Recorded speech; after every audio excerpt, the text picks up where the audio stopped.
November 12th, 1942. Eagle Farm Airfield, Brisbane, Australia. The metal shearing tool slipped from Major Paul Irvin Gunn's grease-stained hands as he stared at the nose section of the B-25 Mitchell sitting before him in the makeshift hangar. Where a bombardier's glazed plexiglass dome should have been, there was now a solid metal plate. 8 Browning .50 caliber machine guns protruded from crude mounting brackets, 4 in the nose itself, 4 more in external blisters bolted awkwardly to the fuselage below the cockpit. The modification looked brutal, almost absurd, like someone had taken a precision instrument and turned it into a sledgehammer.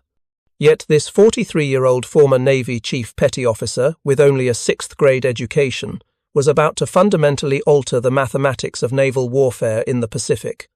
He had scavenged those guns from wrecked P-40 Warhawk fighters scattered across Australian airfields, victims of Japanese Zeros that had systematically destroyed Allied air power from Pearl Harbor to the Java Sea. What nobody knew, not even General George Kenney himself, was that this unauthorized field modification would trigger the most devastating transformation of medium bombers in aviation history, turning the B-25 Mitchell from a conventional high-altitude bomber into a low-level destroyer so lethal that a single squadron would annihilate an entire Japanese convoy in 15 minutes. The mathematics of Allied victory in the Southwest Pacific were being written not in Washington planning rooms, but in dusty Australian repair depots by a man who could barely read, but understood the language of aircraft better than the engineers who designed them. The crisis had started months earlier, with Japan's lightning conquest of the Pacific. Between December 7th, 1941 and May 1942, Japanese forces captured the Philippines, Malaya, Singapore, the Dutch East Indies, and threatened Australia itself.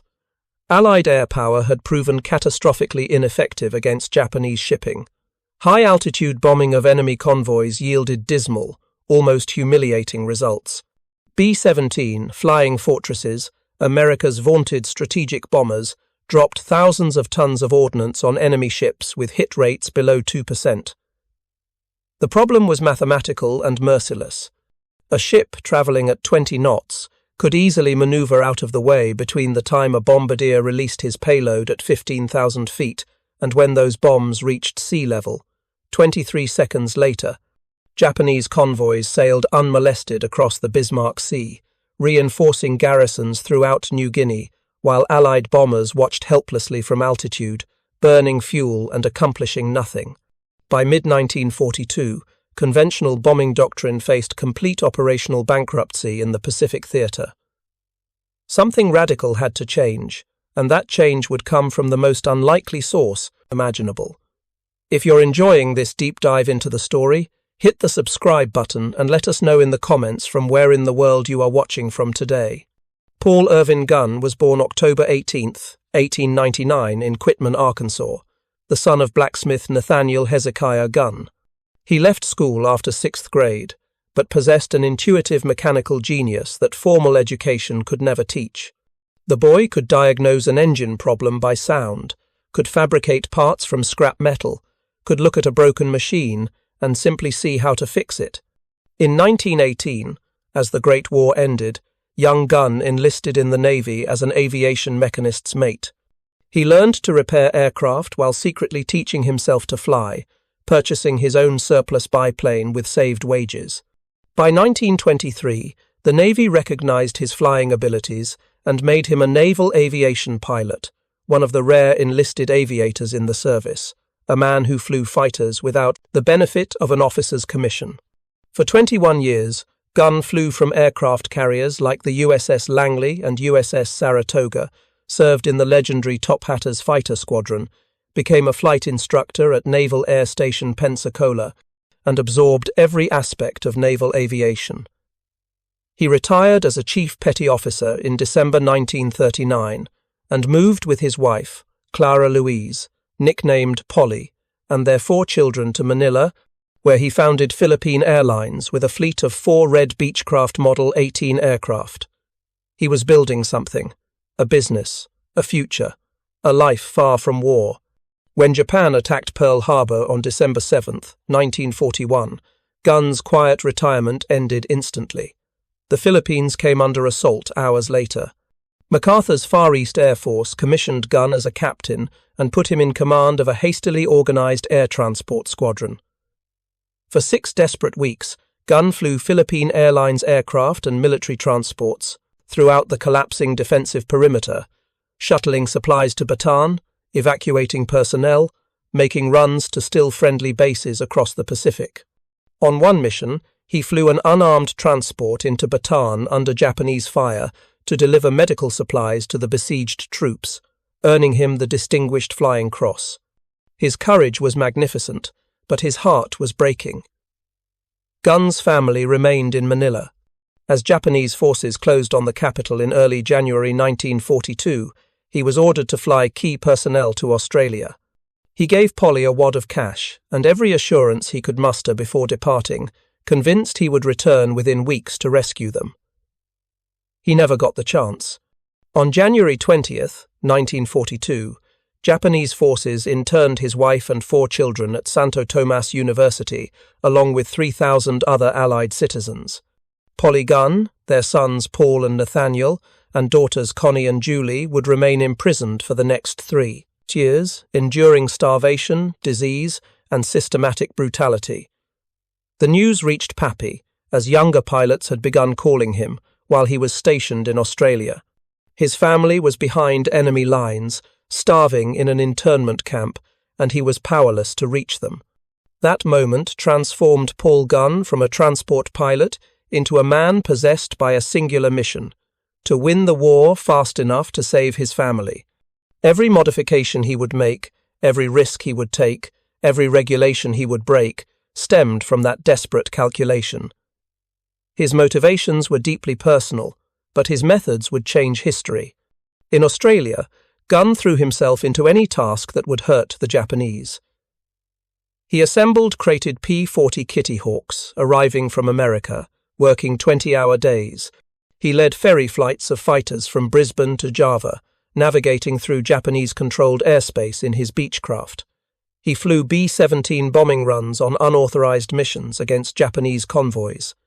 In January 1942, he loaded a B-17 with bombs and made 7 solo attacks on a Japanese fleet near Borneo. He stole 24 B-25 Mitchells meant for the Dutch and delivered them to an American unit that desperately needed bombers. When a supply officer refused to release critical parts, Gunn reportedly drew a pistol on him. He got the parts. Pappy Gunn had become a man for whom regulations were suggestions and impossible was merely inconvenient. By summer 1942, Gunn had attached himself to the 3rd Attack Group at Charters Towers, Queensland, commanded by Lieutenant Colonel John Davies. The 3rd Attack Group's A-20 Havocs had just arrived, but these light bombers carried a fundamental problem. Their range was insufficient to reach Japanese bases across the Owen Stanley Mountains from Port Moresby, and their frontal armament consisted of 4.30 caliber machine guns, weapons so light they barely scratched enemy ships. Gunn saw potential where others saw limitations. He installed 450-gallon auxiliary fuel tanks in the bomb bays, solving the range problem. Then he turned his attention to firepower. The breakthrough came in late July 1942, when Gunn met Captain Frederick Hoffman and Lieutenant Tom Tompkins, Army engineers at Brisbane. Together they designed a modification that would install 450 caliber Browning machine guns in the A-20's nose, replacing the bombardier's position with a battery of heavy weapons. The concept was simple but revolutionary. If skip bombing and low-level attack were the only effective tactics against ships, why waste space on a bombardier, turn the entire nose into a gun platform? Gunn scrounged 50 caliber guns from wrecked P-40 fighters littering Australian airfields. He fabricated mounting brackets in makeshift workshops. He ran electrical systems for the triggers. He loaded ammunition feeds. The first modified A-20 looked like a science experiment, crude and cobbled together. But when Gunn test-fired those 4 guns, the results were unmistakable. The aircraft could deliver devastating firepower while making low-level bombing runs. In August 1942, Lieutenant General George Kenney arrived to take command of Allied air forces in the Southwest Pacific. Kenney, a brilliant and unconventional commander, visited Charters Towers shortly after his arrival and found Pappy Gunn working in a hangar on his A-20 modifications. The two men, both mavericks who disdained bureaucracy, recognized kindred spirits immediately. Kenney watched as Gunn explained his strafer concept, saw the potential instantly, and made a decision that would change the Pacific Air War. He assigned Gunn to his personal staff as Special Projects Officer with a simple mandate: make American aircraft deadlier. Gunn moved to Eagle Farm near Brisbane, where Kenney gave him access to resources, authority, and most importantly, freedom from interference. The modified A-22s, now called strafers, entered combat on September 12th, 1942 in an attack on the Japanese airfield at Buna. Strafers roared across the runway at treetop height, their four nose guns raking Japanese aircraft, fuel dumps, and buildings. The concentrated firepower suppressed anti-aircraft defences long enough for bombers to skip their ordnance into targets.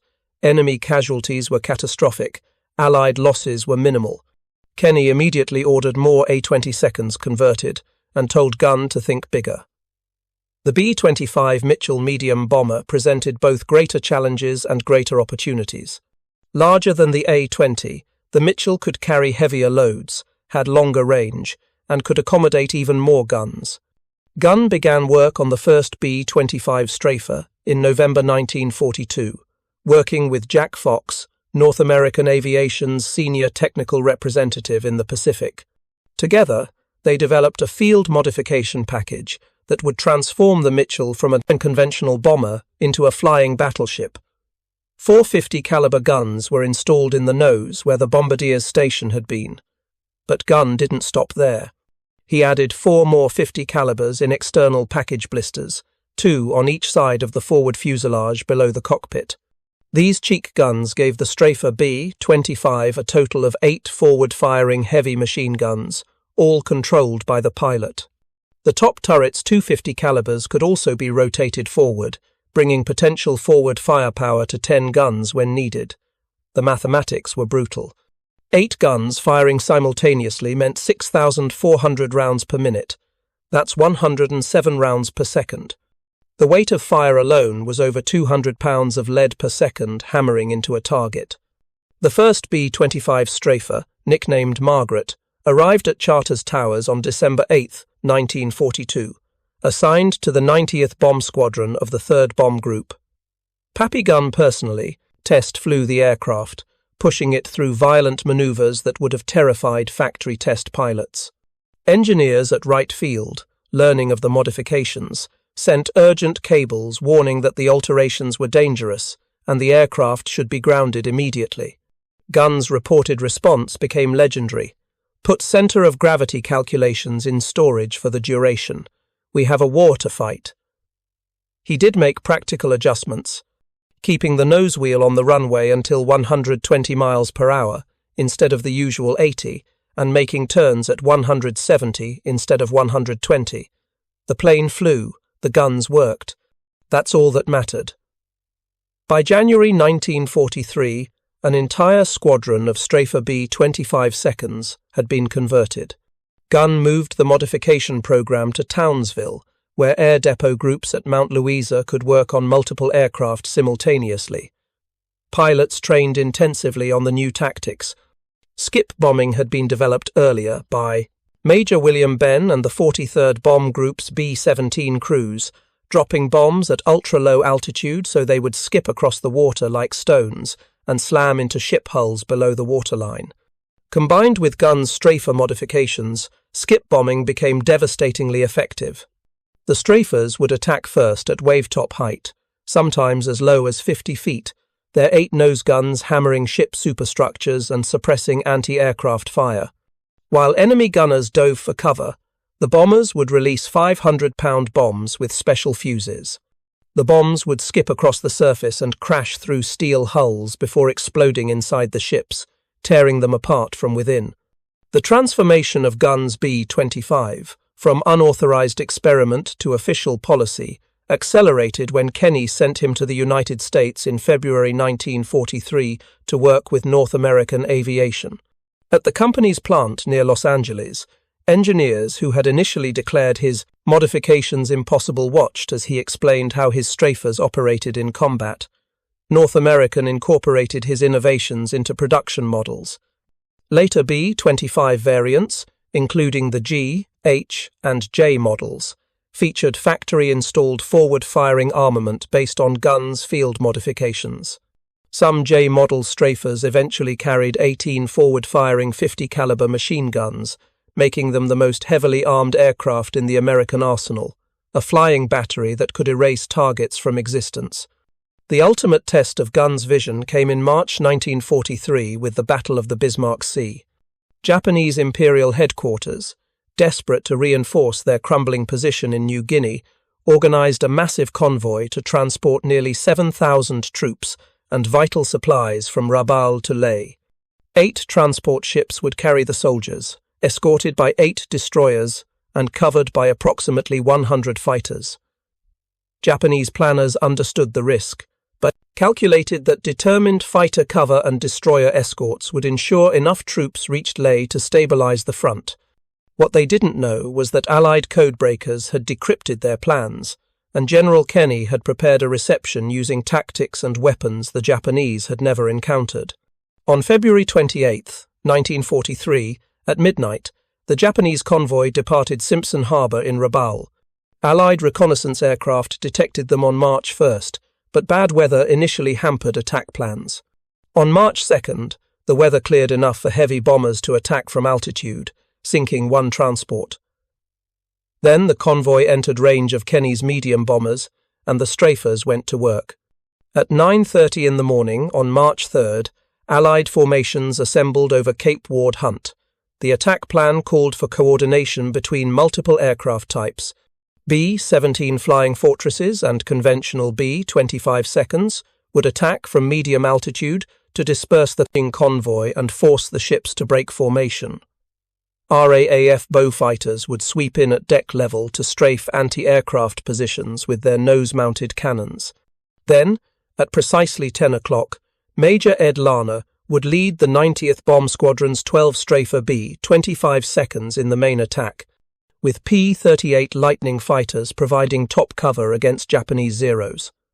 The strafers came in at masthead height, so low that spray from the ocean whipped across their windscreens, so low that Japanese sailors on the transport ships could see the faces of American pilots through the cockpit glass.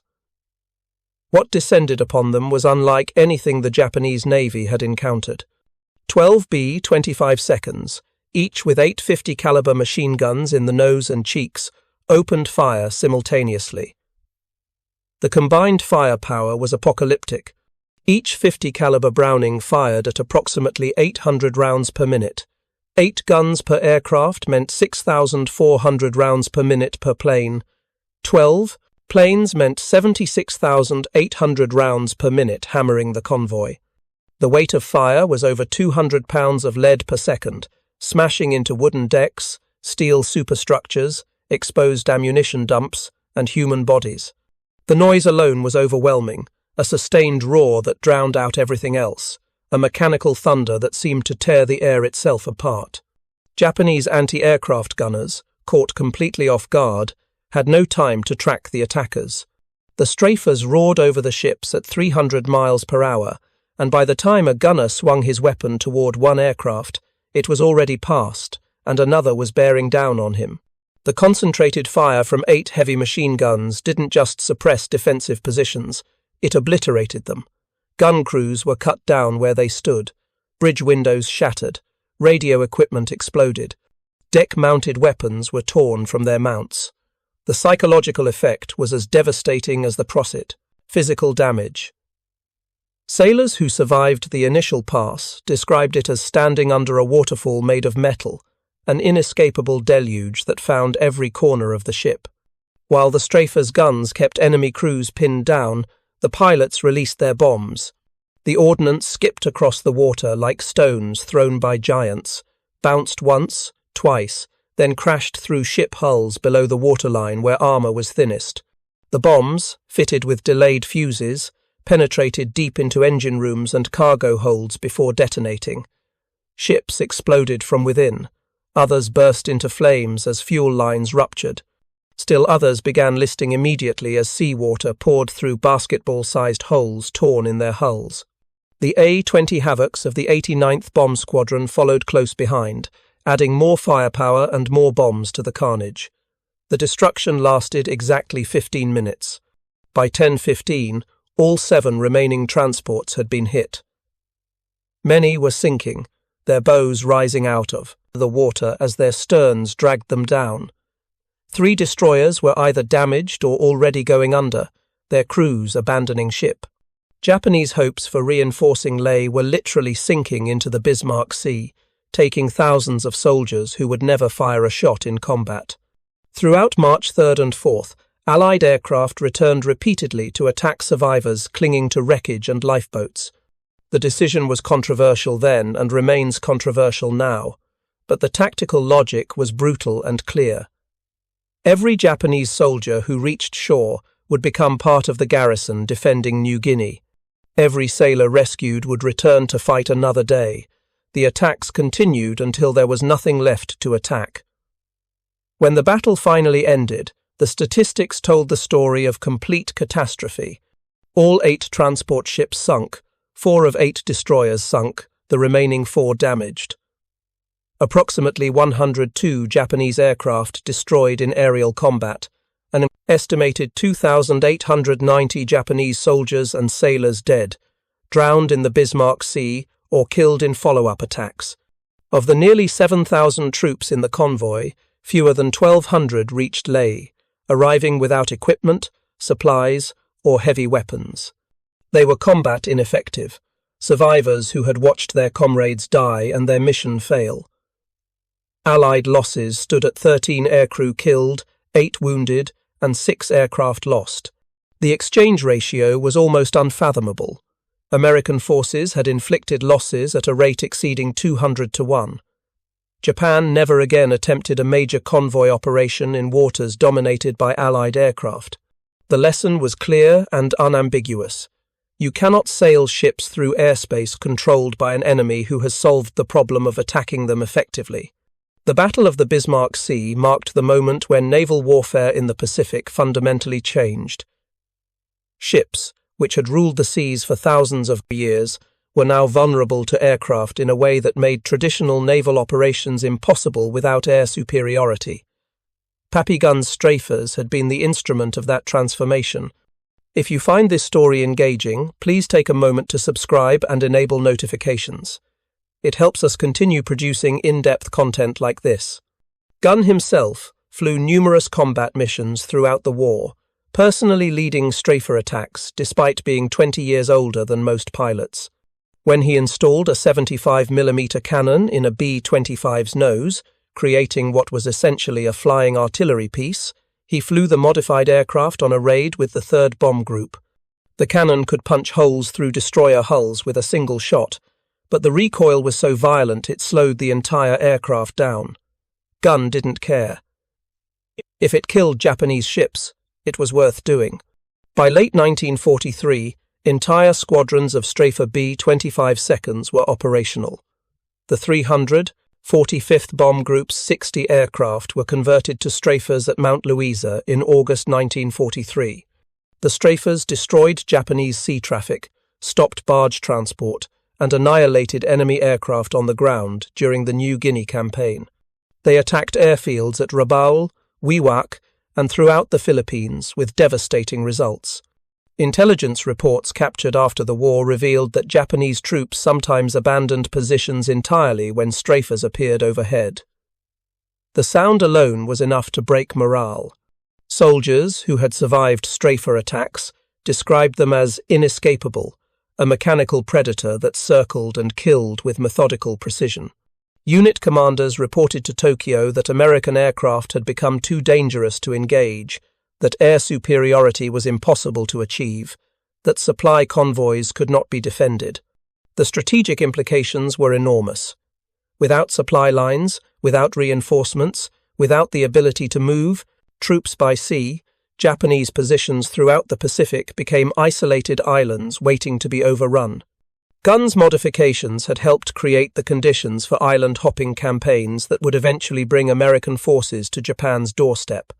The human cost of Gunn's single-minded drive showed clearly in his appearance as the war progressed. Photographs from 1943 show a man who looks years older than his age, his face lined with exhaustion and stress. His wife Polly endured brutal conditions at Santo Tomas, maintaining discipline among her children while facing starvation and disease. Food rations in the camp decreased steadily as the war turned against Japan. By 1944, internees were receiving less than 800 calories per day, barely enough to sustain life. Polly kept her family together through sheer force of will. His daughter Julie, despite being in a full body cast from illness, became a courier for the Filipino resistance, smuggling messages in and out of the camp. His son Nathaniel focused entirely on keeping his mother and sisters alive, bartering for food, standing in line for hours, doing whatever was necessary to survive another day. In late 1944, Papi returned to the Philippines as American forces liberated the islands. He flew strafer missions against Japanese positions, hoping each bombing run brought him one step closer to freeing his family. On a night in late 1944, a Japanese air raid caught him in the open at an airfield on Leyte. Phosphorus fragments from an incendiary shell tore into his left arm, causing severe burns and permanent nerve damage. The molten metal burned through skin and muscle, destroying tissue and damaging nerves that would never fully heal. The injury ended his combat flying. He spent weeks in a field hospital, undergoing surgeries to remove fragments and repair what could be repaired, but the damage was done. His left arm would never work properly, again. When American troops finally liberated Santo Tomas internment camp on February 3, 1945, Papi Gunn was reunited with his family after 3 years of separation. They were skeletal, traumatized, physically and emotionally scarred by their ordeal. Polly weighed less than 90 pounds. The children were malnourished, their growth stunted by years of inadequate food. But they were alive. That's all that mattered. Gunn had won his personal war. The cost had been measured in burns, in permanent injury, in years lost that could never be recovered, but his family survived. Everything he had done, every risk he had taken, every modification he had built, had been for this moment. Gunn retired from the army on June 30th, 1948 as a full colonel. His service records were studded with decorations including 2 Distinguished Flying Crosses, the Silver Star, Legion of Merit, Air Medal, and 9 Purple Hearts, 9 wounds. 9 times injured in combat, each time returning to duty as soon as doctors would allow.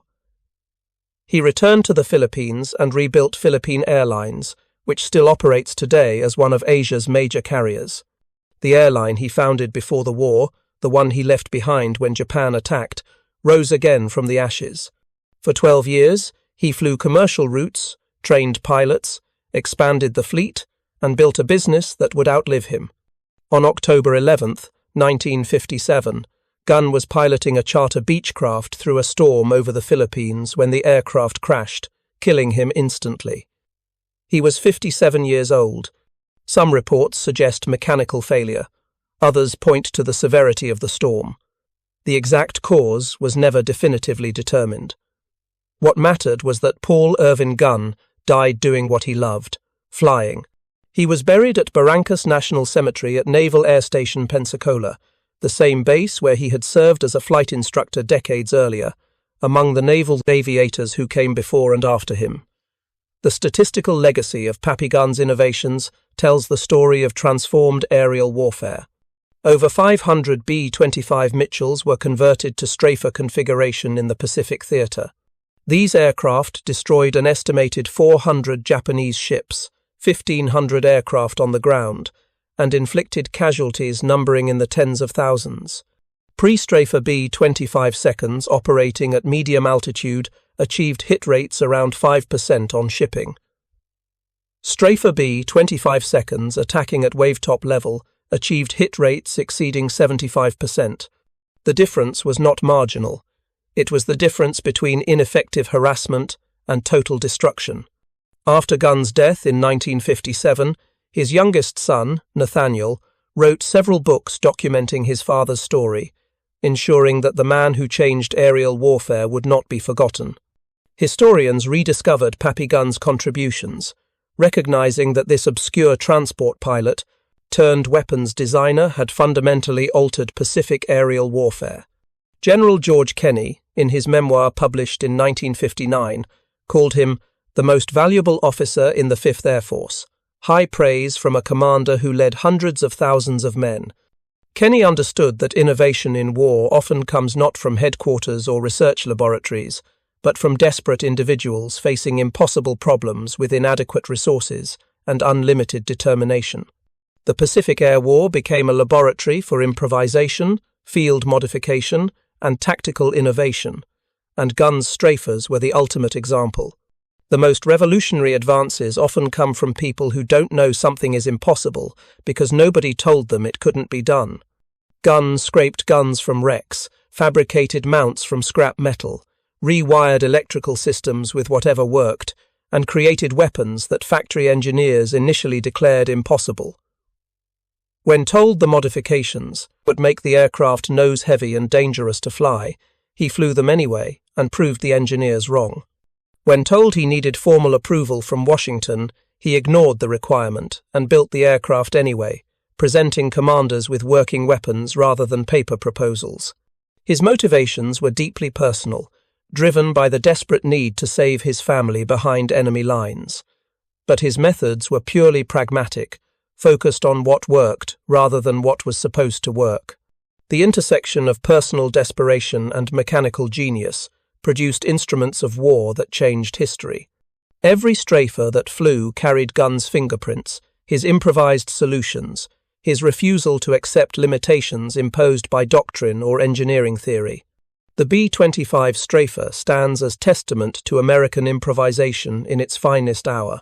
An aircraft designed for one role, completely redesigned for another by a man barely literate but brilliantly intuitive, proving devastatingly effective against an enemy unprepared for such radical innovation.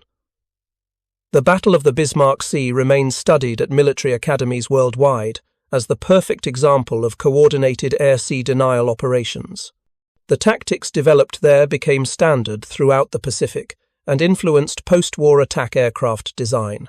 Modern close air support aircraft, from the A-10 Warthog to the AC-130 gunship, owe conceptual debts to Gunn's innovations. The idea that aircraft could carry overwhelming forward-firing armament, that they could circle targets and suppress defences with concentrated fire, that medium bombers could be repurposed as attack aircraft, all of these concepts trace back to an Australian repair depot, where a former Navy chief with a 6th-grade education built weapons nobody thought possible. Paul Irvin Gunn died in a storm doing what he loved. His legacy lived on in every strafer that flew, every Japanese ship sunk, every enemy soldier who never reached the battlefield, and ultimately, in one simple fact that mattered more than all the battles and all the medals combined, his family survived. The man who could barely read or write had rewritten the rules of aerial combat, transforming defeat into victory through sheer determination and mechanical genius. His creations were more than weapons. They were instruments of liberation, vengeance made manifest, love expressed through high explosives and 50-caliber fury. Pappy Gunn's story proves that sometimes the most powerful force in war isn't technology or strategy or numbers. Sometimes it's simply one man who refuses to lose because losing means everything he loves will die. That man, armed with genius and given freedom to innovate, can change the world. When bureaucracy says it can't be done, when engineers say it's impossible, when regulations say to wait for approval, sometimes what's needed is someone who ignores all of that and just builds the solution anyway. Pappy Gunn did exactly that. He built weapons from wreckage, created tactics from desperation, and transformed American air power in the Pacific through modifications that started in a dusty Australian hangar and ended with factory production lines incorporating his designs. The strafer B-25 seconds flew for the rest of the war, wreaking havoc on Japanese forces throughout New Guinea, the Philippines, and Okinawa. They sank barges, destroyed aircraft on the ground, attacked airfields, and made Japanese supply operations in the Southwest Pacific effectively impossible. By 1945, seeing a strafer overhead meant certain death for Japanese ships and ground forces. The sound of those 850 calibers firing simultaneously became the sound of American air superiority, a mechanical roar that announced the presence of overwhelming force. In the end, Gunn's legacy isn't just about aircraft modifications or combat victories. It's about what's possible when someone refuses to accept limitations. It's about innovation born from necessity, rather than research budgets. It's about the power of individual initiative in a system designed to reward conformity. Most of all, it's about a father's desperate love for his family, channeled into weapons that helped win a war.